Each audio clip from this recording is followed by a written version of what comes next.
Voilà l'équipe, j'espère que tout le monde va bien, j'espère que vos proches vont bien, moi ça va. Alors, nouvelle vidéo concernant donc forcément le FC Barcelone sur le match d'hier contre Vigo. Donc, je ne vais pas revenir sur le match de Ligue des Champions de cette semaine où on a fait 3 partout contre Bruges. Je pense que ça fait un peu trop, voilà, ça fait déjà une semaine que le match il a eu lieu, ça sert à rien. J'ai pas pu faire un retour dessus parce que j'étais pas dans ma région, j'étais autre part. Donc je vais revenir en tout cas sur le match d'hier contre le Celta, là-bas au Bailaidos les gars. Donc pour ceux qui suivent le Barça, pour ceux qui connaissent un peu le football espagnol, le Celta Vigo, du moins chez eux là-bas à domicile, c'est la bête noire du Barça, concrètement. Parce que quand ils viennent à Barcelone, généralement on les tabasse, généralement. Mais quand on va chez eux, au Balaidos, c'est une galère, mais sans nom. Il me semble que sur nos 9 derniers déplacements là-bas, on n'a qu'une victoire, je crois. Pour 7 défaites ou 6 défaites et 2 matchs nuls. Bref, là-bas, c'est toujours un traquenard. C'est une embuscade. Et moi, concrètement, avant ce match-là, j'étais pas du tout confiant. Je vous le dis. J'étais pas du tout confiant. Déjà, par rapport à nos blessés, Rafinha, Pedri, Johan Garcia, qui sont pas là. L'équipe qui est actuellement, qui est très bonne, attention, hein, je ne remets pas le reste des joueurs en question, non, l'équipe est très bonne, mais dans une forme moyenne. Tu vois, contre Bruges, tu prends 3 buts, c'est Bruges, mon gars. Ok, ils ont fait un gros match, ok, Bruges, à domicile, ça soit en D1 belge ou en Ligue des Champions, ils ont montré qu'ils étaient costauds, mais c'est pas normal, tu vois. C'est pas normal. Donc je m'attendais avec cette forme-là, je me suis dit derrière, on va jouer le Celta chez eux. On le sait très bien, Zamoraza, Iago Aspas et Borja Iglesias, c'est des joueurs face à nous, chez eux, ils se transforment en R10 Prime, R9, Messi Prime. Ça devient une équipe et des joueurs all-time, les gars. Donc, concrètement, avant ce match-là, j'étais pas confiant. Je me suis dit, j'étais tatin, tu vois. Je voyais le nul ou la défaite du Barça. Je voyais clairement pas une victoire. En plus, avec un tel score. Ce qui était bien en plus, c'est qu'hier après-midi, le Real, qui eux ont été joués au Rayo Vallecano, qui eux sont aussi une bête noire du Real, donc du moins chez eux à domicile, pas au Bernabeu, sont aussi une bête noire du Real. J'avais dit match nul. Il y a eu match nul. Donc dans mon prono, j'avais bon. Je voyais pas le Real gagner concrètement. Il y a eu 0-0 et je me suis dit, putain, ils font 0-0. Ce qui veut dire que ce soir, nous, si on gagne contre le Celta, on peut revenir à 3,2. Donc, comme quoi, tu vois que la défaite au Classico il y a 2 semaines et demie, elle leur servira à rien du tout. La preuve. Et je me suis dit, après, je me rappelais, putain, tu joues le Celta. Ah, ça va être compliqué, ceci, cela. Bref, le match il commence. Tu savais, franchement, j'ai été étonné. Étonné pourquoi? Parce que concrètement, le Barça domine. Le Barça domine. Il n'y a pas à dire. Le Barça domine. Le Barça dans le pressing est bon. Le Barça dans la possession était bon. En attaque, c'était bon. Au milieu, c'était bon. Mais encore une fois, tu ouvres le score très logiquement. Il y a penalty, il n'y a rien à dire. Mais 2 minutes après, même pas dans la minute qui suit, tu te fais revenir à un partout. Et ça, c'est pas normal. C'est pas normal. Alors oui, il y en a beaucoup qui vont parler du piège du hors-jeu. Faut que Flink il arrête avec ça. Non, non, non, parce que c'est une force. Parce que quand il fonctionne à 100% et parfaitement, cette tactique du piège du hors-jeu, on fout droit n'importe qui. Le problème, c'est que derrière, les joueurs, faut qu'ils suivent, tu vois. Parce que hier, tu prends les 2 buts du Celta. À chaque fois, après avoir mené au score, parce que, comme je vous ai dit, voilà, ils égalisent 1 minute après notre ouverture du score. On ouvre le score à la 9e, 10e, ils égalisent à la 11e.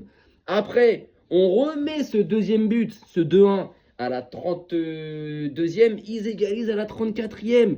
Tu vois ce que je veux dire? Et ça, c'est pas normal. C'est pas normal. 37e, on met le 2-1.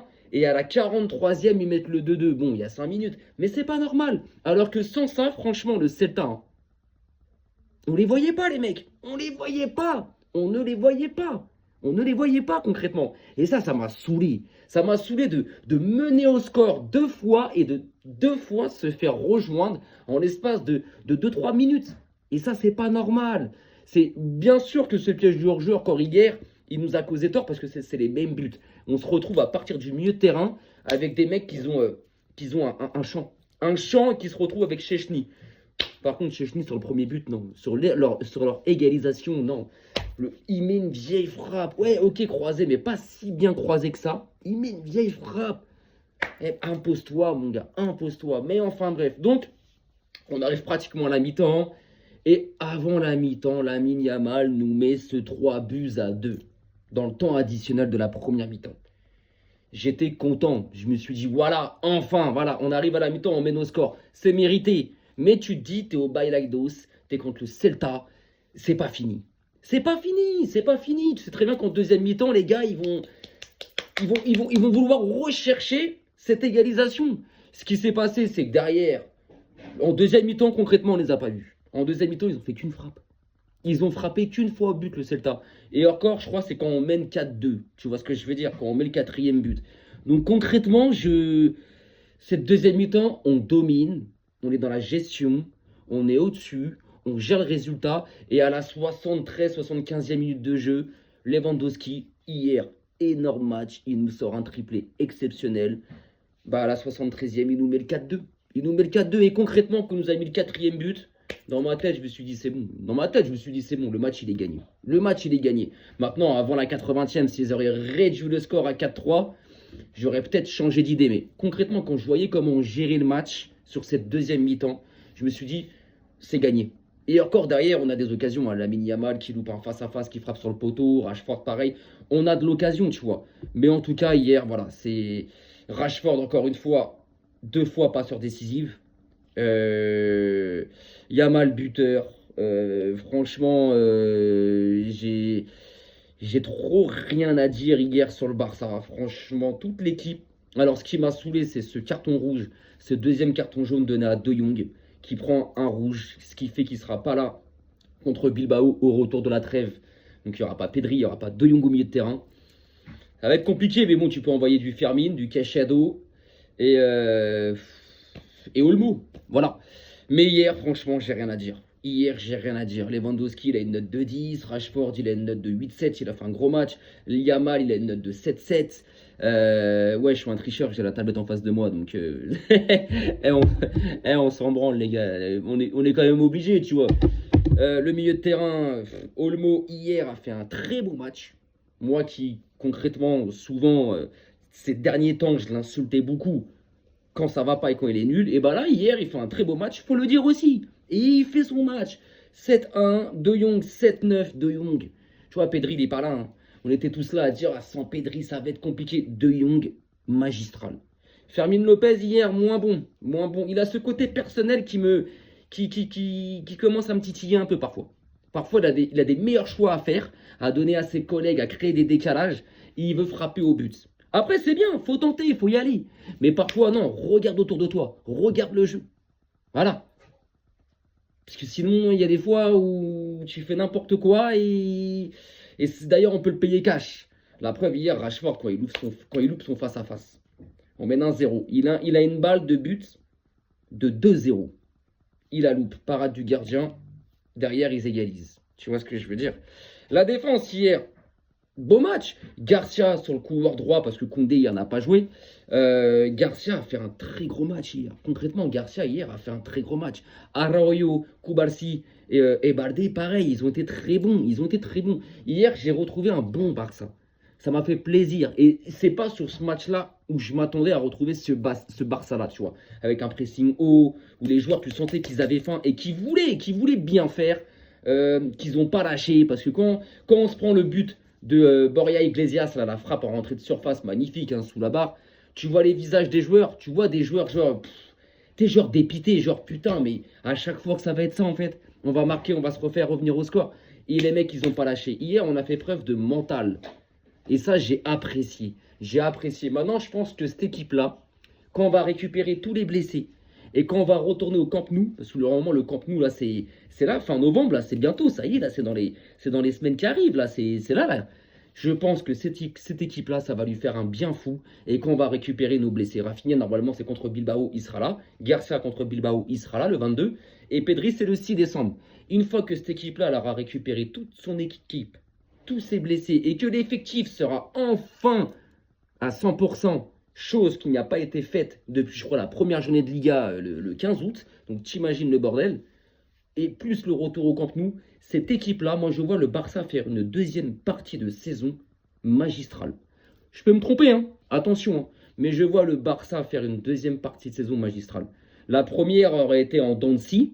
C'est pas encore fini, hein, il reste tout le mois de novembre. Bon, le mois de novembre, on va dire, avec les 2 semaines de trêve qu'il va y avoir, tu as compris. Il reste après tout le mois de décembre. Mais concrètement, la première partie de saison, elle est en dents de scie. Comme je l'ai disais l'autre fois dans d'autres vidéos, on a alterné le bon, le très bon, le moins bon, le moyen et les dégueulasses. Donc cette première partie de saison, elle est moyenne. Mais on se maintient à 3 points derrière le Real. C'est le principal. Ils ont fait 0-0. On a profité de leur faux pas. Et c'est ce qu'il fallait. C'est ce qu'il fallait. Là, on revient à 3 points. Et moi, je vous le dis, après, c'est que mon avis. Moi, je vous le dis, qu'avant la trêve hivernale, ce qui veut dire, je crois que c'est le 20 ou le 21 décembre, le dernier match avant la trêve hivernale de 2 semaines, 3 semaines, j'en suis sûr qu'on récupérera la place de premier, qu'on sera premier à la trêve hivernale. Je peux me tromper, mais j'en suis sûr. Donc, ce qu'on a fait hier, il faut continuer sur les mêmes bases qu'on a fait hier. Sachant qu'on va récupérer Rafinha, Pedri, Johan Garcia, etc., etc., il faut qu'on continue sur les mêmes bases d'hier. Le même pressing, la même intensité. Mais par contre, devant les cages, il faut tuer, les gars. Parce que hier, à 1-0 pour nous, on a cette balle de Rashford. On a cette balle de Rashford qui doit finir en but. Il la met pas. Derrière, ils égalisent un partout. Quand on met le 2-1, c'est pareil, à 2-1 pour nous. On a 2 ballons de 3-1 qu'on met pas, qu'on ne tue pas. Derrière, ils égalisent à 2-2. Après 3-2, après 4-2. On l'a fait en deuxième mi-temps, tu vois. Mais il faut continuer comme on a fait hier. Hier, j'ai retrouvé ce Barça, genre... voilà, c'est technique, ça va vite, c'est fluide, tu sens une envie, tu sens quelque chose, où tu sens que ça y est, c'est bon, les gars. C'est bon, là, les mauvais résultats, surtout les mauvaises performances, en fait. C'est surtout ça, les mauvaises performances sur le terrain. Le mauvais rendu à la fin de match, t'es là, t'es dégoûté, j'y reconnais pas mon équipe, tu vois. Que hier, j'ai reconnu mon équipe. Hier, j'ai retrouvé ce Barça-là. Donc, je pense que pour les prochains matchs, c'est ce qu'il va falloir maintenir. Et je pense que Flink et son staff, c'est ce qu'ils vont faire. Et je pense que ça peut être que mieux, en fait, tu vois. Ça peut pas être pire, ça peut être que mieux. Donc, content de cette victoire hier. Franchement, content de tous les joueurs. De tous les joueurs, j'ai pas un joueur, à part Chechny. À part Chechny, il n'est pas rassurant autant. Parfois, il va te sortir des parades, il va te sauver et tout, mais il n'est pas rassurant du tout. Je vous ai dit, leur but de leur égalisation, quand ils reviennent à un partout, pour moi, normalement, tu mets Johan Garcia, il la sort. Et Chechny, je trouve qu'il sort pas assez. Il y a des moments, il doit sortir de ses buts. Il sort pas. Dans les airs, il n'est pas impérial. Donc, à part Chechny, franchement, hier, sur le reste de l'équipe, je n'ai rien à dire. Ok, d'accord, le deuxième carton jaune de De Jong, ça me saoule un peu. Voilà, il prend son rouge, c'est que c'est chiant. Quand c'est le Barça, je trouve que les arbitres, ils sortent les cartons rouges ou les deuxièmes cartons jaunes très facilement, hein. Mais bon, c'est pas grave. Mais concrètement, hier, je n'ai rien à dire de l'équipe. L'équipe, hier, a fait un match sérieux de la première à la 95e minute de jeu, dans l'implication, dans la technique, dans les tactiques demandées par Flink. Je trouve que tout le monde était dans le même train, en fait. Le pressing se faisait dans le même sens. Le contre-pressing, pareil. Il y avait des appels de balles et tout. Yamal, tu sens qu'il revient vraiment à son niveau et tout. On a retrouvé un bon Lewandowski, tueur devant les cages. Rashford, toujours remuant et provocateur sur son côté. Et avec Baldé, on a vu des beaux échanges et j'ai aimé ça. Olmo, hier, il a fait son match. Voilà, j'ai retrouvé le Olmo. Bah, première touche de balle, bim, il se retourne contre l'orienté. Il a haché, tac, tac, tac. Voilà, que par rapport au dernier Olmo sur les derniers matchs avant qu'il se blesse, genre tu prends contre Séville quand on perd 4-1, ou etc., etc. Olmo, c'était lent, c'était en perte d'idée, en perte de vitesse. Donc peut-être que sa blessure qu'il a éloigné des terrains pendant 15 jours lui a fait du bien. Parce que hier, j'ai retrouvé avec du sang. Il avait la faim. Voilà. Donc non, franchement, hier, j'ai rien à dire. Content de l'équipe. Faut continuer comme ça. Faut continuer comme ça. Et de toute façon, on va continuer comme ça. Et ça sera de mieux en mieux. On ne peut pas ne pas récupérer le Barça de l'année dernière. Ce n'est pas possible. Donc, enfin, hier, Ça m'a fait plaisir de retrouver cette équipe-là. Maintenant, là, on est sur la trêve internationale. Espérons que durant cette trêve internationale, il n'y aura pas de blessés. Voilà, j'espère que ça soit avec l'équipe d'Espagne, l'équipe de France, l'Uruguay ou d'autres. J'espère qu'ils ne vont pas se blesser avec leur équipe nationale. Parce que ça me gonflerait, ça me casserait bien les pieds, tu vois. Et après, voilà, le retour, le 22. Le 22, je ne sais pas encore si c'est au Camp Nou. Normalement, c'est au Camp Nou. Faut que on le saura, de toute façon, je pense, 2, 3, allez, peut-être 3, 4 jours avant le match. Si ce match-là se jouera au Camp Nou ou au Montjuïc. Mais voilà, c'est le prochain match. C'est le 22 contre Bilbao. Un adversaire quand même beaucoup plus fort, même si je suis pas, je sais pas peur de Bilbao, donc concrètement pas. Mais voilà, ça sera autre chose quand même. Mais c'est à la maison.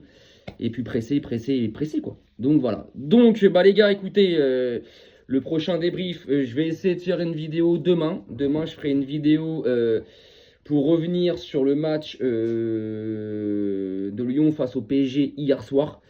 Donc je ferai une vidéo sur ça, mais plus demain, où je reviendrai sur ce match-là, sur le Lyon-PSG, où il y a énormément de choses à dire.